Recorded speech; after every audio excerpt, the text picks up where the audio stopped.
Hyderabad gadget लागू करण्यास तत्वता मान्यता. जरांगेंच्या भेटीनंतर निवृत्त न्यायमूर्ती संदीप शिंदे यांची माहिती. तर काही मागण्यांवर मंत्रिमंडळ बैठकीत चर्चा करणार अशी ही माहिती समोर. शिंदे समिती आणि मनोज जरांगेंमध्ये 40 मिनिटे चर्चा. हैदराबाद आणि सातारा गॅझेटप्रमाणे नोंदी असणाऱ्यांना उद्यापासून प्रमाणपत्र द्या. तुम्हाला 1 तासही देणार नाही. जरांगे आंदोलनावर ठाम.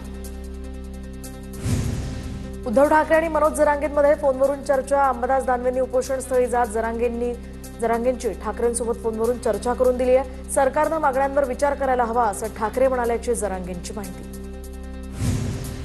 जरांगेंना पाठिंबा देणाऱ्या आमदार खासदारांनी ओबीसी आरक्षणासंदर्भात आपली भूमिका जाहीर करावी. जरांगेंच्या मागणीला बळी पडू नये आणि निर्णयही घेऊ नये. ओबीसी नेते लक्ष्मण हाकेंसह मंगेश ससाणेंचं सरकारला आवाहन. आझाद मैदानापर्यंत लोकलनं फुकट प्रवास करा. मनोज जरांगेंचा मराठा आंदोलकांना सल्ला. वानखेडे स्टेडियम मराठा आंदोलकांसाठी खुलं करा. जरांगेंची मागणी. पोलिसांनी माझ्या पोरांना त्रास द्यायचा नाही. विनाकारण त्रास देऊ नका नाहीतर महाराष्ट्र बंद पाडेन. जरांगेंचा इशारा. मराठा आरक्षणासंदर्भातील सर्व प्रश्नांची उत्तरं शिंदेच देऊ शकतील. जरांगे परत का आले याचंही उत्तर शिंदेच देऊ शकतात. राज ठाकरेंचा रोख नेमका आता शिंदेंकडे का अशी चर्चा सुरू. उपमुख्यमंत्री एकनाथ शिंदेंनी सह्याद्री अतिथीगृहावर अमित शहांची भेट घेतली. तर शिंदे आणि शहांमध्ये तासभर बैठक झाल्याची माहिती. मराठा आरक्षणासह पालिका निवडणुकांवर चर्चा झाल्याचीही सूत्रांची माहिती. अमित शहांनी गणपतीला भेटण्याआधी मराठा आरक्षणाच्या आंदोलकांना भेटलं पाहिजे. फडणवीसांनी शहांना आंदोलकांसमोर न्यायला पाहिजे. अमित शहांच्या मुंबई दौऱ्याच्या पार्श्वभूमीवर संजय राऊतांची प्रतिक्रिया. फडणवीसांनी प्रमुख विरोधी पक्षनेत्यांसह जरांगेंची भेट घ्यावी. त्यातून काही मार्ग काढता येईल. संजय राऊतांचा फडणवीसांना सल्ला. तर फडणवीसांना अडचणीत आणण्यासाठी शिंदेंकडून आंदोलकांना मदत. राऊतांचा आरोप. घटनेत बदल करण्याची भूमिका घेतली तर आरक्षणाचा प्रश्न सुटू शकतो. 72% आरक्षण तामिळनाडूमध्ये होऊ शकतं तर घटनेत बदल करता येऊ शकतो. अहिल्यानगरमधल्या कार्यक्रमात शरद पवारांचं वक्तव्य. ज्या मागण्या मान्य होणाऱ्या त्या झाल्या आहेत. सरसकट मराठ्यांना कुणबी करता येत नाही. चंद्रकांत पाटलांची यावर प्रतिक्रिया.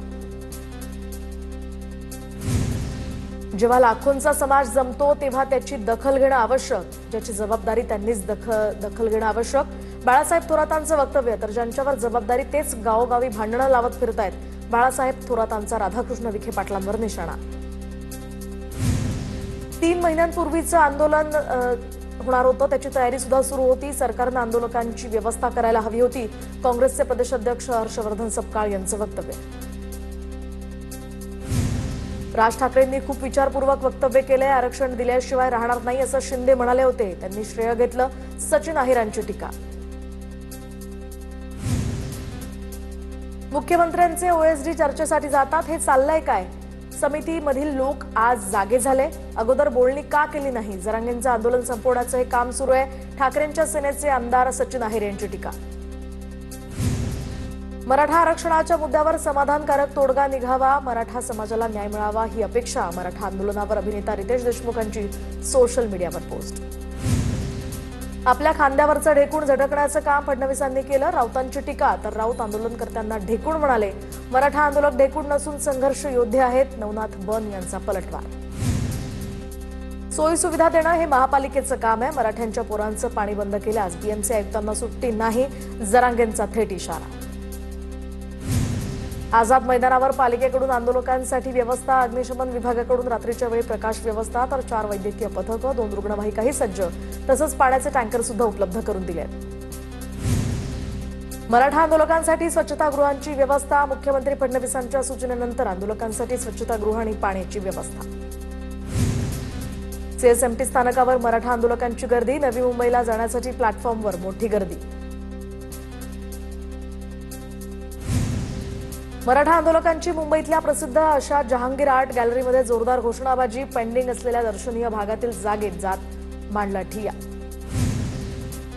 मराठा आंदोलनाची सरकारनं तातडीनं दखल घेतली पाहिजे. मनोज जरांगेंच्या सर्व मागण्या मान्य कराव्यात. खासदार नागेश पाटील आष्टीकर यांची मागणी. राष्ट्रीय ओबीसी महासंघाचे आजपासून साखळी उपोषण. नागपूरच्या संविधान चौकात आजपासून साखळी उपोषणाला सुरुवात. बबनराव तायवाडे, भाजप आमदार आशिष देशमुखांसह ओबीसी कार्यकर्ते इथे उपस्थित. बेटावदमध्ये झालेल्या मारहाणीतील मृतांच्या कुटुंबियांची प्रकाश आंबेडकरांकडून भेट. पोलिसांनी घटनेची सखोल चौकशी करण्याची मागणी. जळगावच्या जामनेरमधील बेटावदमध्ये एका तरुणाचा मृत्यू झाला होता.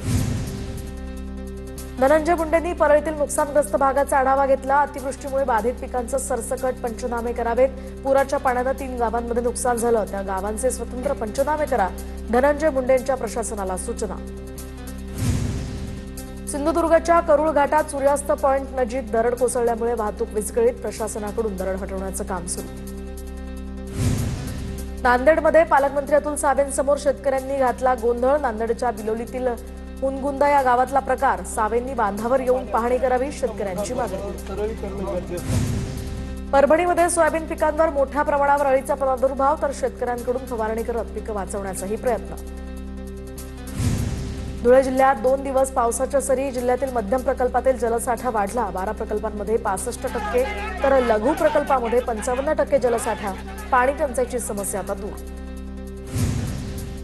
धुळ्याच्या शिरपूर तालुक्यातल्या मांजरोद या गावामध्ये भुयारातील बाप्पाची मूर्ती बनली. इतिहासप्रेमी संशोधकांची अभ्यासाचा विषय. तर हा भुयारेश्वर गणपती मंदिर केवळ धार्मिक स्थळ नसून शिरपूर तालुक्यातल्या सांस्कृतिक वारशाचा ठेवा आहे. धुळ्यातील भगवा चौक गणेश मंडळानं भविष्याचा आरंभ हातात दगड नाही, पेन आणि पुस्तक घ्या या विषयावर साकारला सजीव देखावा. निरीक्षक श्रीराम पवार आणि पोलीस निरीक्षक दीपक पाटलांच्या हस्ते उद्घाटन. करुणा मुंडेंनी धनंजय मुंडेंविरोधात दाखल केलेल्या तक्रारीवरून आजची सुनावणी पुढे ढकलली. तर करुणा मुंडेंच्या तक्रारीवर पुढील सुनावणी आता 20 सप्टेंबरला होणार. नांदेडमध्ये पुराच्या पाण्यातनं रेस्क्यू केलेल्या नागरिकांसाठी लष्करानं उभारला मेडिकल कॅम्प. लष्कराकडून पूरग्रस्त भागातील नागरिकांची आरोग्य तपासणी. परिस्थितीमुळे आता संगम मनूर या गावातील नागरिकांना सुरक्षित स्थळी हलवलं. छत्रपती संभाजीनगरमध्ये जायकवाडी धरणाच्या पायथ्याशी कार चालकाची स्टंटबाजी. धरणातनं विसर्ग सुरू असताना पुलावर घातली कार. कोल्हापुरात जलवाहिनीतील बिघाडामुळे शहरावर पाणीबाणी. शहराला टँकरनं पाणी पुरवठा करण्याची वेळ. पाणी नसल्यामुळे नागरिकांचा संताप. परभणीच्या सेलूतील कंधाडच्या शाळेमध्ये पालक सभेत शिक्षकाला मारहाण. तक्रारी करून सुद्धा गुन्हा दाखल होत नसल्यामुळे शिक्षकांमध्ये नाराजी. सततच्या पावसामुळे भोकरदनच्या पिंपळगाव रेणुकाई परिसरातील गोधरीमधील धबधबा ओसंडून वाहतोय. धबधबा पाहण्यासाठी नागरिकांची आणि पर्यटकांची मोठी गर्दी. मुक्ताईनगर तालुक्यातल्या सातपुडा पर्वत रांगेतील गोरखनाथ धबधबा प्रवाहित. तर गोरखनाथ धबधबा दरवर्षी पावसाच्या सुरुवातीलाच प्रवाहित होत असतो, मात्र यंदा 2 महिन्यांनंतर हा धबधबा प्रवाहित झालाय. अकोला जिल्ह्यातील अन्वी मिर्झापूरमध्ये सोयाबीन पिकावर अज्ञात रोगाचा प्रादुर्भाव. सोयाबीन उत्पादक शेतकरी यामुळे संकटात. नुकसान भरपाई देण्याची सुद्धा मागणी. ठाण्यामध्ये श्रीकांत शिंदे यांच्या संकल्पनेतनं साकारलेल्या खासदार क्रीडा संग्राम महोत्सवाचा भव्य शुभारंभ. माजी क्रिकेटपटू हरभजन सिंग यांची प्रमुख उपस्थिती. ठाणे जिल्ह्यातील 1 लाख खेळाडू यामध्ये सहभागी होणार. बुलढाण्यामध्ये महिला परिवहन अधिकाऱ्याची मुजोरी कायम. अश्लील शिवीगाळ करणाऱ्या महिला परिवहन अधिकाऱ्याचा आणखी एक प्रताप. आरटीओ एजंटला कांचिलात लगावत पुन्हा शिवीगाळ. महिला परिवहन अधिकाऱ्यासह आरटीओ एजंटवर सुद्धा पोलिसांकडून गुन्हा दाखल. छत्रपती संभाजीनगरात अंमली पदार्थ प्रतिबंधक पथकाची मोठी कारवाई. 1270 नशेच्या बाटल्यांसह 23 लाखांचा मुद्देमाल जप्त. कारवाईमध्ये पोलिसांनी 2 आरोपींना ताब्यात घेतलं. छत्रपती संभाजीनगरच्या कन्नड तालुक्यातल्या शिवना टाकळी या प्रकल्पाचे 5 दरवाजे उघडले. शिवना नदीपात्रात 2070 क्युसेक वेगानं पाण्याचा विसर्ग. नदीकाठच्या 12 गावांना सतर्कतेचा इशारा. नांदेड जिल्ह्यामध्ये कालपासून पावसाची विश्रांती. नदी नाल्यांना पूर ओसरला, तर नागरिकांना दिलासा. पुढील 2 ते 3 दिवस सतर्क रहा. जिल्हाधिकारी राहुल कर्डिले यांचं आवाहन.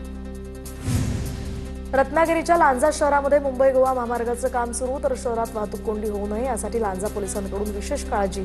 वाहतूक कोंडी होऊ शकते अशा ठिकाणी पोलिसही तैनात. जळगावच्या पाचोऱ्यामध्ये विद्यार्थिनीवर झालेल्या अत्याचार प्रकरणी मूकमोर्चा. आरोपीला फाशीची शिक्षा देण्याची निवेदनाद्वारे मागणी. बुलढाण्यातल्या वाघापूर ते रायपूर रस्त्यावर एकाच वर्षात खड्डे पडून रस्त्यावरील डांबरच वाहून गेलाय. डांबर कमी वापरल्यामुळे खड्डे पडले असून 1.25 कोटींच्या रस्त्यांच्या कामात भ्रष्टाचार झाल्याचा नागरिकांचा आरोप.